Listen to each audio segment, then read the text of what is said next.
Welcome back to another cooking video with me, your host. My name is Sheetal, or as most people might know me, the Pakora Explorer. I really just wanted tonight just to make something a little bit more comforting, something warm, and to be honest, something that reminds me of a faraway destination.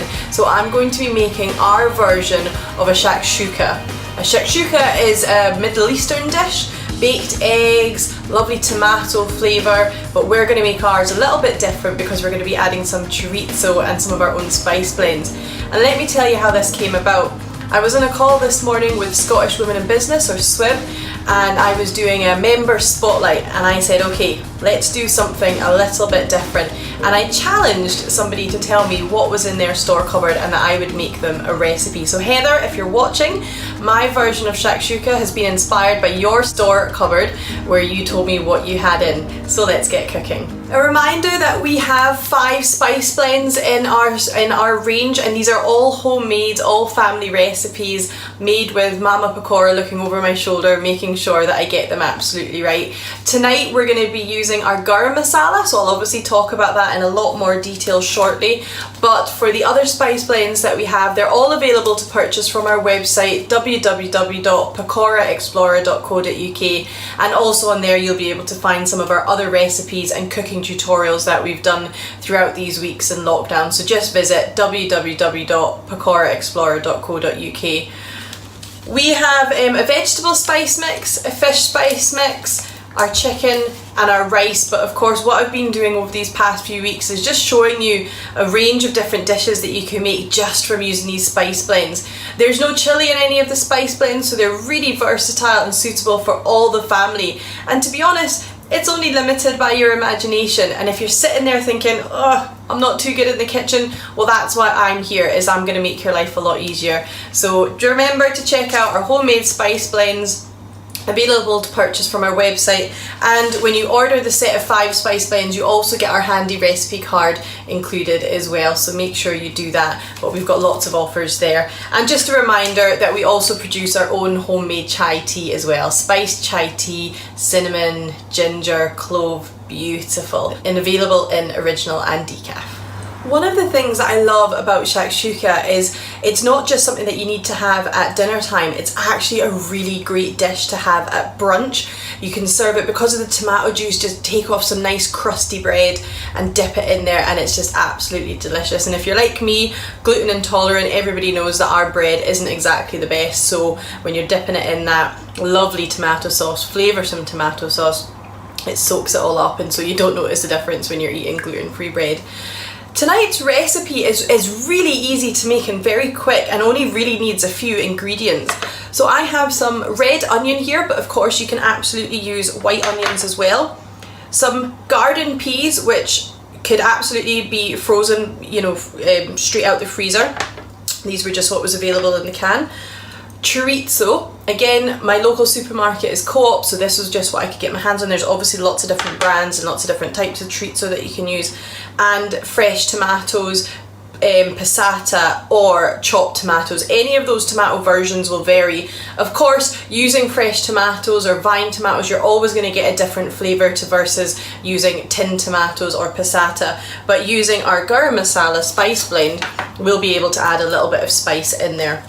And of course you're going to need eggs as well, so I like my eggs free range, large eggs, and you're going to need 2 of these for the dish today. So that's onions, green peas, tomatoes, chorizo and eggs. Let's put it all together and see what we can come up with. Now with shakshuka, what you do is you actually bake it in the oven. So make sure that whichever dish you're using or pan that you're using to start off your cooking process is something that you can put in the oven. If anybody's watched any of my previous cooking videos, you'll know that my cookware maybe isn't the best. So what I'm actually going to do is I'm going to start off the process in my frying pan, and I'm actually going to transfer it to a non-stick pan I have here, which you can absolutely do as well if you're like me and a bit limited on the cookware front. In a pan where I've just put a very little amount of vegetable oil, I'm just going to put in my red onions. And the reason that I'm not putting in so much oil is just purely because I'm obviously going to get some fat coming out of the chorizo as well. So pop that into the pan, and just while I'm waiting for that to really start to cook, I'll just tell you a little bit more about the garum masala. So the garam masala was actually my grandmother's recipe, and she passed it to my mum, and my mum passed it to me. And I never had the pleasure of meeting my grandmother, so if she is up there looking down on me, then, well, thank you, Grandma. And there's 8 spices that go into our garam masala, and we roast them and grind them fresh each week so that you're getting the most of the flavour from the spices. And one of the things people say to me most often is, yep, I've got garam masala at home. And I say to them, okay, go and check the date of your spice cupboard, of your garam masala in your spice cupboard, and tell me that it's still in date, or that it's not 6 months old or even 8 months old. And what you tend to find is people get it because they want to create a couple of dishes and then it sits in the cupboard. Ours are made fresh, as I said, each week. There's 20 grams in each packet, and for this recipe we're going to use about 5 grams, so a teaspoon. And what that means is you're able to get quite a few meals out of that, so about up to 4 depending which other meals you're going to use. But it's also not sitting for too long, you're still going to get the freshness of flavour. The packets that we use are also resealable as well, helping you to lock in the flavour. Oh, and don't forget that they're recyclable as well. With the onion in the pan, start to let that brown, and the more brown your onions get, the more of a nice caramelisation you'll get, and the more caramelised flavour that you'll get, which goes absolutely lovely in a dish like this. But obviously be careful because you don't want that to burn. So I'm just going to take that closer to the camera there, and you can see there that we've got some nice brown pieces but not burnt. And then what I'm going to do is I'm going to add my chorizo. And what you'll start to see happening here is you'll start to see the chorizo cooking away, mixing with the onions, and of course a little bit of the fat coming out from the meat. It smells absolutely beautiful, and start to colour as well. So just let that cook away for maybe about 2 minutes or so. Again, if some of the chorizo starts to caramelise, that's okay, because you're going to get that really lovely flavour coming through, and that just adds a little bit more depth of flavour to your dish. So maybe 1 or 2 minutes, but just keeping an eye on it depending on the heat that you're cooking on as well. When you're cooking with chorizo, you do have to be careful because you can hit that point at which it's going to start to burn quite quickly, so just be careful with that. Now we're going to add our garden peas, and I've just had them in the water. It's going to get noisy here. And I'm putting in 3 tablespoons of garden peas just now. And again, if anybody's watched any of my previous videos, you'll know that I don't ever measure anything, I don't ever weigh anything, I use tablespoons and teaspoons. So again, I'm just going to bring that up to the camera so you can see the lovely green colour, the chorizo in there, and the onion. And again, we're maybe just going to give that about a minute or so. Okay, with our peas cooking away nicely with the chorizo, and I've used a little bit of the liquid from the peas as well in here because there's so much flavour in that liquid where the peas have been sitting that it's absolutely fine to use that liquid.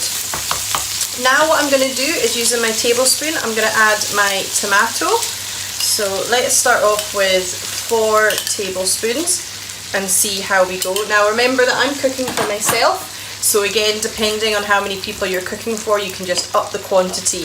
But with this, you do want a nice sauce because your eggs are going to sit in that sauce and it's going to bake in that sauce. So again, I'm just going to show you there what it looks like, nice and colourful. And then while that's actually cooking away, I'm just going to turn the heat down to about number 4. So I'm using an electric cooker, so number 4. And then, the garam masala smells so good. I'm going to take my teaspoon and I'm going to pop a teaspoon of the garam masala into my mixture here.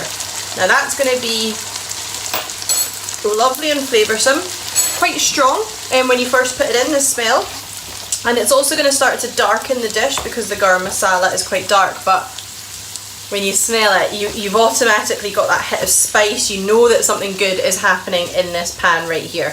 So you're just adding your garam masala and just mixing that away. Now, here comes the best bit.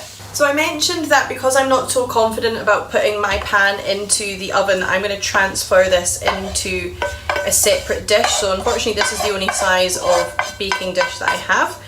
But I'm going to put my whole mixture in here. What you really want to do is have a dish that's quite small, or if you've left it in the pan, so that it coats the whole of the bottom. So I'm just spreading that out just a little bit here. So again, just showing you, it looks quite colourful in here. And then what I'm doing is I'm taking my eggs, which I've already just cracked beforehand, and just putting that on there. putting my 2 eggs in, and of course one's broken because why would it not break when you're filming a cooking video? And then I'm just going to show you quickly what that looks like. So with 1 broken egg and 1 whole egg, I've popped them into my baking tray, and I'm gonna, into my baking pan, and I'm putting that into the oven. And again, standard joke when I'm cooking is that I cook everything at 200 degrees, so why would today be any different? And that's probably gonna bake for somewhere between 8 and 12 minutes, and this is where you should keep an eye on it, because again, it's going to depend on the temperature you're cooking at and your oven, but baking eggs doesn't take long, so somewhere between 8 and 12 minutes. So we're going to check back in with you between 8 and 12 minutes. And just a reminder, if you're sitting here drooling right now thinking you want to make that dish at home and you're looking for our spice blends, they are available to purchase directly from our website at www.pakoraexplorer.co.uk. I've now taken you off the camera stand and I'm gonna put you into selfie mode, because I'm actually gonna show you what our eggs look like while they're baking in the oven. Check this out. So take a look at that. You can see the first egg that broke, but then look at that gorgeous second egg right there, and everything's just kind of coming together really nicely. That's just been about 6 minutes, so I've got about 2 minutes left on that 8-minute timer that I set. So I'm going to see what it's like at 8 minutes, and then if it needs another minute or so, then I can keep cooking. So here we go, the big reveal. Look at that. Now, again, standing joke, I don't have oven gloves. Now with shakshuka, you can actually leave the yolk of the egg runny. It's actually really nice when you do that, but my own personal preference is that I like my yolk cooked right the way through. But look at that. This smells so good. But to finish mine off, I'm just going to take a little bit of my garum masala, literally just a little bit of on the end of my teaspoon, and I'm just going to sprinkle that on the top. Who needs pepper and salt, because it's all here. And there we have it. So, as this is my version of shakshuka using our Garum Masala homemade spice blend, I'm going to call it Sheetal's shakshuka. Thank you so much for watching. I hope you enjoy making this at home and you can see how quick and easy it is. This will be perfect for that Saturday brunch, that Sunday brunch, or if you just need that little bit of comfort food. Thank you so much, and just a reminder, if you are looking to purchase any of our spice blends, please visit www.pakoraexplorer.co.uk. Hope you enjoy. Thank you.